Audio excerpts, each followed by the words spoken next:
Opto electronic junction devices, ये last topic है PN junction वाले पार्ट का, पीएन जंक्शन वाले पोर्शन का। ठीक है। एक आपने पीएन जंक्शन के दो यूज देख लिए, मेजर यूज जो है, एक तो जीना डायोड भी उसका एक एप्लीकेशन ही है एज ए वोल्टेज रेगुलेटर। ठीक है। और दूसरा आपने देखा कि रेक्टिफायर की तरह यूज होता है डायोड। और ये सारे भी डायोड के एप्लीकेशन में गिने जाते हैं, ऑप्टो इलेक्ट्रॉनिक जंक्शन डिवाइस। इसमें भी न्यूमेरिकल कुछ नहीं है, आपसे मेंस में कुछ एक आध पूछ सकता है बीच में से कुछ भी उठा के। ठीक है। तो ये सिर्फ क्या है, कैसे वर्क करते हैं, और इनके कुछ स्टैंडर्ड प्रॉब्लम है, एक एक तीनों का है शायद, वो आपको पता होना चाहिए। ठीक है। जो एनसीईआरटी ने एग्जाम्पल के फॉर्म में भी मेंशन कर रखा है। तो देखो आपने ऑप्टो इलेक्ट्रॉनिक का मतलब है कि इसमें आपके जो इलेक्ट्रॉन होल पेयर्स का जनरेशन होगा, ठीक है, वो किसकी एनर्जी से होगा, लाइट फोटोन की एनर्जी से होगा वो। ठीक है। जो इलेक्ट्रॉन होल पेयर का जो जनरेशन होगा वो लाइट फोटोन की एनर्जी से अगर हो रहा है तो वो डिवाइसेस क्या कहलाएंगे, ऑप्टो इलेक्ट्रॉनिक जंक्शन डिवाइस कहलाएंगे। ठीक है ना। वो ऑप्टो इलेक्ट्रॉनिक जंक्शन डिवाइस कहलाएंगे। तो हम एक एक करके बात करते हैं, photodiodes, LED, solar cell. तो इस बात का ध्यान रखना कि जो इलेक्ट्रॉन होल का जनरेशन है that is because of energy of light photons, इसलिए इनका नाम रख दिया गया ऑप्टो इलेक्ट्रॉनिक जंक्शन डिवाइस। ठीक है। देखो फोटो डायोड्स क्या होते हैं। ठीक है। बहुत ही इंपॉर्टेंट है, फोटो डायोड्स क्या होते हैं, आपके दिमाग में पिक्चर होनी चाहिए क्लियर, जिससे कुछ भी आए क्वेश्चन तो आप कर पाए उसको। ठीक है। तो सबसे पहले मोस्ट इंपॉर्टेंट बात जो फोटो डायोड्स की है, they are always used in the reverse bias mode. तो कुछ नहीं होते हैं फोटो डायोड, रिवर्स बायस में लगा हुआ एक पीएन जंक्शन होता है बस। ठीक है। फोटो डायोड क्या होता है, फोटो डायोड रिवर्स बायस में लगा हुआ एक पीएन जंक्शन होता है, इससे ज्यादा फोटो डायोड कुछ नहीं है।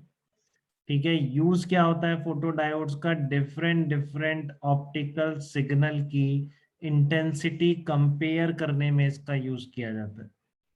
ठीक है। कोई भी ऑप्टिकल सिग्नल है तो उसकी जो इंटेंसिटी किस सिग्नल की ज्यादा है उसमें इसका यूज करते हैं। कैसे करते हैं एक बार सुनो ध्यान से।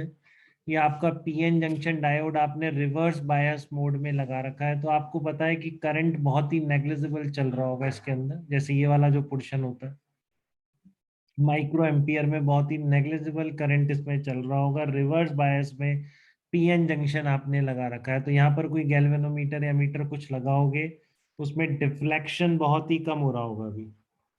ठीक है। उसके बाद क्या करते हैं, इस पे लाइट फोटोन डालते हैं जंक्शन के ऊपर। इस जंक्शन पर क्या गिर रहे हैं, लाइट फोटोन्स गिर रहे हैं जंक्शन के ऊपर। ठीक है। तो ये लाइट फोटोन गिरेंगे तो क्या होगा, यहाँ पर लाइट फोटोन का मतलब एनर्जी गिर रही है। ठीक है। तो यहाँ पर क्या होता है, इलेक्ट्रॉन और होल्स का जनरेशन शुरू हो जाएगा। जो पहले केवल टेम्परेचर थर्मल एनर्जी से जो सेपरेशन हो रहा था, ठीक है, या जनरेशन हो रहा था इलेक्ट्रॉन होल का, अब वो एनर्जी और आ गई है जंक्शन पे, जंक्शन पे गिरती है लाइट। ठीक है। तो इस एनर्जी की वजह से इस डिप्लीशन रीजन में और भी इलेक्ट्रॉन होल पेयर जनरेट होना शुरू हो गए हैं। बट आपको पता है वो डिप्लीशन रीजन है, वहां का इलेक्ट्रिक फील्ड तुरंत उनको क्या कर देगा, सेपरेट कर देगा। तो जो पहले बहुत स्मॉल करंट थी, क्योंकि वो किस पर डिपेंडेंट था, सेपरेशन केवल और केवल थर्मल एनर्जी पे, टेम्परेचर डिपेंडेंट था। ठीक है।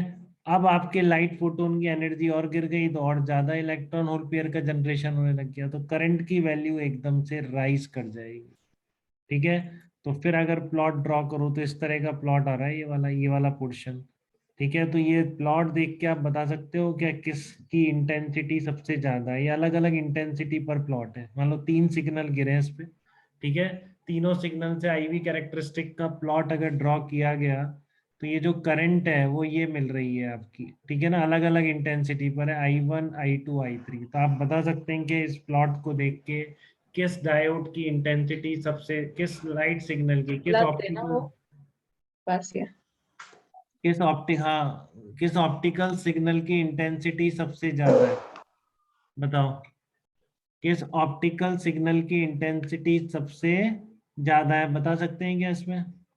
I3 is greater than I2 greater than I1 होगा कि नहीं होगा। जिसमें सबसे ज्यादा करंट मिल रही है उसकी ऑप्टिकल सिग्नल की इंटेंसिटी सबसे ज्यादा है। क्योंकि उसमें सबसे ज्यादा फोटोन पर सेकंड गिर रहे हैं, तो सबसे ज्यादा इलेक्ट्रॉन होल पेयर भी पर सेकंड ज्यादा जनरेट हो रहे हैं।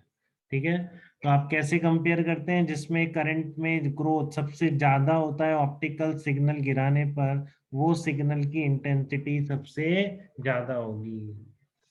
क्लियर है बेटा बात? अब आपको इसके लिए वो क्लियर होना चाहिए, रिवर्स बायस में मैंने प्रोसेस कई बार बताई है करंट चलने की। कल भी आर्नव पूछ रहा था मेरे से कि जो रिवर्स बायस में करंट चलती है, ये वाला पोर्शन जो है, ये कैसे होता है कि यहाँ पर इलेक्ट्रॉन होल पेयर जनरेट हो रहे हैं। ठीक है, जब तक ऑप्टिकल सिग्नल नहीं गिरा था तो वो टेम्परेचर डिपेंडेंट प्रोसेस थी, काफी कम करंट थी, बट जब आपने सिग्नल उसमें गिराया तो ज्यादा जनरेशन होने लग गया, तो करंट की वैल्यू एकदम से राइज कर गई। अब जिसकी इंटेंसिटी जितनी ज्यादा होगी, करंट उसमें उतना ही ज्यादा राइज करेगा। तो ये तो थी मैकेनिज्म। तो आपको समझ में आया फोटोडायोड्स क्या होते हैं दुनिया में? फोटोडायोड्स पीएन जंक्शन लगा हुआ एक रिवर्स बायस में, पीएन जंक्शन ही क्या कहलाता है? फोटोडायोड्स कहलाता है। पर्पज है ऑप्टिकल सिग्नल्स की इंटेंसिटी को कंपेयर करना। ठीक है, अब इसका एक स्टैंडर्ड क्वेश्चन आता है जो डेफिनेटली बोर्ड में भी देखने को मिलता है आपको, कि why photodiodes are used in reverse bias mode. ये प्रोसेस तो फॉरवर्ड बायसिंग में भी हो सकती है ना? अगर इसको आप फॉरवर्ड बायस करते, ठीक है, तब भी तो आपकी करंट ग्रो कर जाती ना।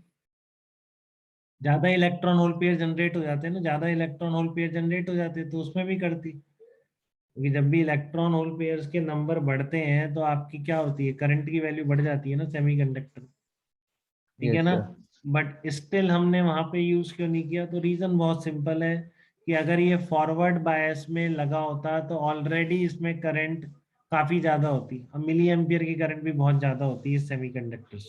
ठीक है, तो जो इसमें करंट की वैल्यू होती ज्यादा होती। अब आप लाइट सिग्नल गिराते तो थोड़ी करंट और बढ़ जाती। तो आप ये बताओ कि एक चीज पहले से बिल्कुल नहीं है, उसमें इंक्रीमेंट होना ज्यादा दिखेगा, या कोई चीज पहले से बहुत ज्यादा है और उसमें थोड़ा सा बढ़ गया? तो डिटेक्शन किस में आसान होगा? डिटेक्शन किस में आसान होगा? जो पहले बिल्कुल नहीं पहले था कम है। उस, हाँ, जिस, तो पहले वाले केस में होगा कि पहले बिल्कुल नहीं था, फिर एकदम से आ गया, तो आप ये डिटेक्ट ज्यादा अच्छी तरह कर पाएंगे, ये डिफरेंस ज्यादा देख पाएंगे। पहले ही बहुत ज्यादा था, थोड़ा और बढ़ गया, तो ये डिफरेंस देखना कम, थोड़ा सा कम इफेक्टिव होगा। ठीक है, तो भाई सर इसमें फोटोडायोड्स। हाँ बताइए। सर इसमें ब्रेकडाउन नहीं होगा क्या इसमें, जैसे उसमें होता था रिवर्स बायस में? अरे नहीं, ब्रेकडाउन वाले यूज नहीं कर रहे हम, ऐसा यूज कर रहे हैं जिनका ब्रेकडाउन वोल्टेज काफी दूर है। ठीक है, अच्छा ठीक है सर। जिनका ब्रेकडाउन वोल्टेज काफी दूर है। आप थोड़ा सा खुद पहले खुद सोचने की कोशिश करा करो बिरल, आप बहुत जल्दी पूछ लेते हो तो वो बात खत्म हो जाती है दिमाग पे जोर डालने वाली। ठीक है, चलो, तो why photodiodes okay are sir. Used in the reverse bias mode. Why photodiodes are used in the reverse bias mode. आपको क्लियर है? ये मैं आंसर लिखना भी चाह रहा था, पता नहीं क्यों नहीं लिखा, लेकिन मैंने आपको एक्सप्लेन कर दिया है। एनसीईआरटी में भी यही लिखा हुआ है जो मैंने बताया। ठीक है, कि आपका जो रिवर्स बायस मोड है वहां से लिख सकते हैं, अभी छूट गया, एनसीईआरटी में सॉल्व एग्जाम्पल है, लिख लेंगे, पढ़ भी लेंगे एक बार इसको। ठीक है ना, याद करने वाली बातें हैं इसमें, और कुछ नहीं है। ठीक है, ध्यान सबको रखनी, क्योंकि हमें एक बर्दाश्त नहीं कि फिजिक्स में एक भी नंबर कट जाए मेंस में, तो फिर आपने मेहनत कम करी। अगर ये मान लेना एक भी क्वेश्चन अगर रह गया ना मेंस के पेपर में, तो आपने पढ़ाई में कहीं ना कहीं कमी छोड़ी है, समझ लेना उस टाइम।